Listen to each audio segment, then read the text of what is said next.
وەزارەتی تەندروستی حکوومەتی هەرێم بەمبەستی بەرزکردنەوەی داهات و کەمکردنەوەی خەرجەکانی تەندروستی بۆ ئەم ساڵ پلان و بەرنامەی جیاوازی دانا و لە دوایین کۆبنەوەی ئەنجومەنی وەزیرانیشدا ئەو پلانی خستە بەردەم سەرۆکایەتی ئەنجومەنی وەزیران.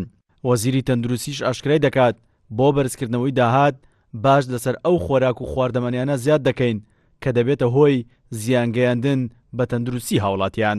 بۆ ئەم ساڵە ئەولەوێتی پلانی کارکردنمان کە لە کۆبوونەوەی یەکەمی ساڵی 2017 پێشکەش بە ئەنجومەنی وەزیرانمان کردووە بەم شێوەیە دەبێت. یەکەم، زیادکردنی داهات بۆ کەرتی تەندروستی لە ڕێی زیادکردنی باج لەسەر جگەرە و کوحوڵ و نێرگەولە و کارگەکانی چیمانتۆ و پترۆکیمیایەکان کە زیان بە تەندروستی مرۆڤ دەگەێنن. دووەم، بەهێزکردنی تاقیگەی ناوەندی خۆراک لە هەولێر و هەروەها تاقیگەکانی سەر سنووری حاجی ئۆمەران و باشماخ و پەروێزخان و براهیم خەلیل. دانانی کۆمپانیای هاوردە و دابینکردنی دەرمان کە حکوومەت خۆی سەرپەرشتی بکات.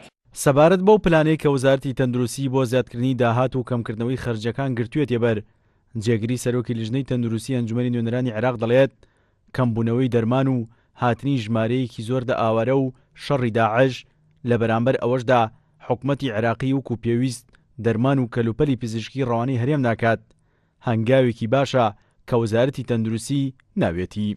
ئەف ساڵە 2016 و ئەف ساڵە ئەو بوچەکوهاتی تەرخانکردن شلای ئەنجومەنێ وەزیرانی بەغدای فدرال بۆ بوچە وەزارەتە سەحەیە یا بەغدا 5 ملیار دۆلارە هاتی کێمکردن حتا ملیارێکی 200 ملیۆنە.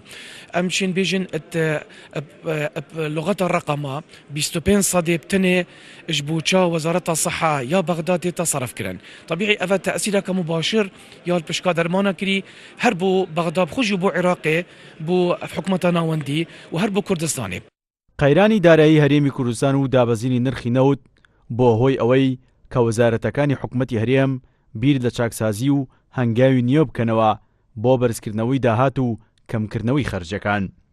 وەزارەتی تەندروستیش لە ئەم ساڵدا پلان و بەرنامەی خۆی بۆ ئەو مەبەستە ئاشکرا کرد.